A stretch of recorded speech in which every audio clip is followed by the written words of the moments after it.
वाहे गुरु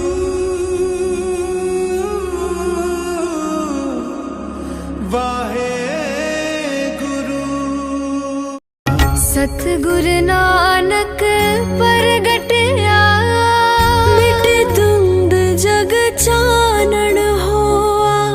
ज्यों कर सूरज निकलया तारे छपे अंधेर पलोआ।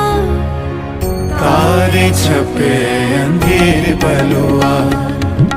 सतगुरु नानक परगटया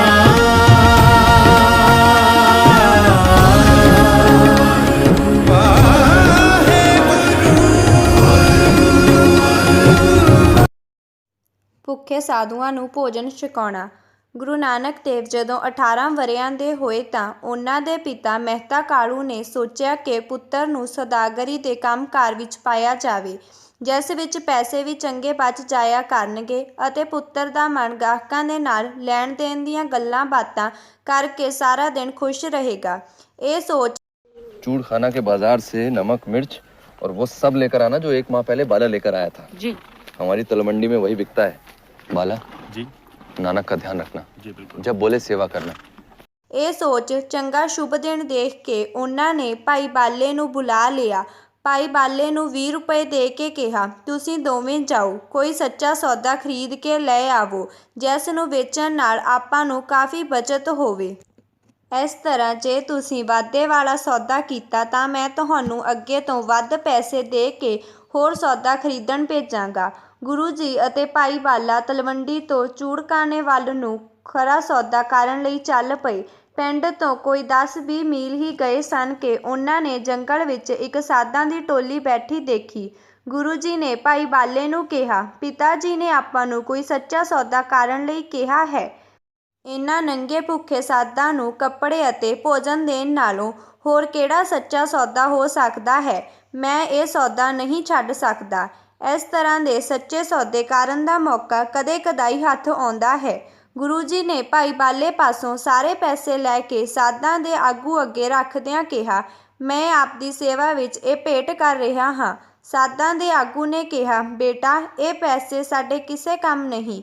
ਅਸੀਂ ਬਸਤੀਆਂ ਵਿੱਚ ਨਹੀਂ ਜਾਂਦੇ, ਅਸੀਂ ਜੰਗਲ ਵਿੱਚ ਹੀ ਰਹਿੰਦੇ ਹਾਂ। ਜੇ ਤੁਸੀਂ ਇਹਨਾਂ ਪੈਸਿਆਂ ਦਾ ਭੋਜਨ ਤਿਆਰ ਕਰਵਾ ਦੇਵੋ ਤਾਂ ਅਸੀਂ ਸਵੀਕਾਰ ਕਰ ਲਵਾਂਗੇ। ਗੁਰੂ ਜੀ ਅਤੇ ਭਾਈ ਬਾਲਾ ਨੇੜੇ ਦੇ ਪਿੰਡ ਵਿੱਚ ਗਏ। ਉਹਨਾਂ ਪੈਸਿਆਂ ਦਾ ਭੋਜਨ ਤਿਆਰ ਕਰਵਾ ਕੇ ਲੈ ਆਏ। ਉਹ ਭੋਜਨ ਉਹਨਾਂ ਸਾਰੇ ਸਾਧਾਂ ਨੂੰ ਵਰਤਾ ਦਿੱਤਾ। ਜਿਹੜੇ ਪੈਸੇ ਬਚ ਗਏ ਉਹਨਾਂ ਦੇ ਕੱਪੜੇ ਲੈ ਕੇ ਨੰਗੇ ਸਾਧਾਂ ਨੂੰ ਦੇ ਦਿੱਤੇ। और सच्चा मार्ग परमेश्वर से जोड़ देता है।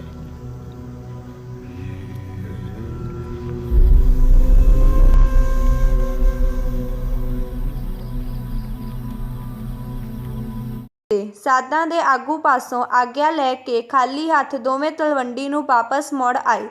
ਉਹ ਦੋਵੇਂ ਜਦੋਂ ਪਿੰਡ ਤਲਵੰਡੀ ਦੇ ਨੇੜੇ ਪੁੱਜੇ ਤਾਂ ਗੁਰੂ ਜੀ ਨੇ ਭਾਈ ਬਾਲੇ ਨੂੰ ਕਿਹਾ, ਭਾਈ ਬਾਲਿਆ ਤੂੰ ਇਕੱਲਾ ਹੀ ਪਿੰਡ ਨੂੰ ਚਲਿਆ ਜਾ, ਮੈਂ ਇਸ ਖੂਹ ਉੱਤੇ ਬੈਠਾਂਗਾ। ਭਾਈ ਬਾਲੇ ਨੇ ਪਿੰਡ ਜਾ ਕੇ ਸਾਰੀ ਕਹਾਣੀ ਮਹਿਤਾ ਕਾਲੂ ਨੂੰ ਦੱਸ ਦਿੱਤੀ। ਇਹ ਵੀ ਦੱਸ ਦਿੱਤਾ ਕਿ ਗੁਰੂ ਜੀ ਕਿੱਥੇ ਬੈਠੇ ਸਨ। ਮਹਿਤਾ ਕਾਲੂ ਨੂੰ ਗੁਰੂ ਜੀ ਦੇ ਇਸ ਤਰ੍ਹਾਂ ਸਾਧਾਂ ਨੂੰ ਪੈਸੇ ਲੁਟਾਉਣ ਉੱਪਰ ਬਹੁਤ ਗੁੱਸਾ ਆਇਆ।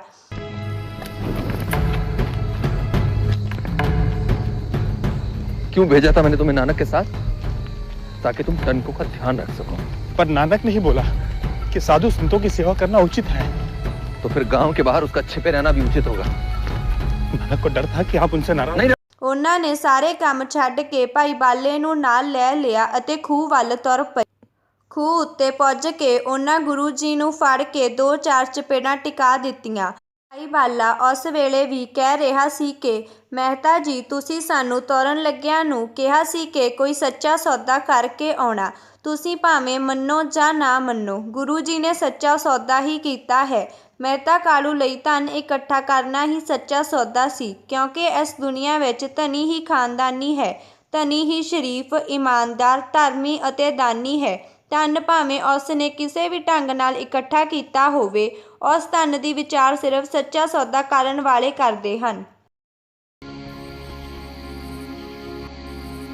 आप ही ने तो कहा था कि सच्चा सौदा करना, उन भूखे प्यासे साधुओं को खाना खिलाना वस्त्र देना और उनसे कुछ सीख लेने से ज्यादा अच्छा सौदा और क्या हो सकता है पिताजी?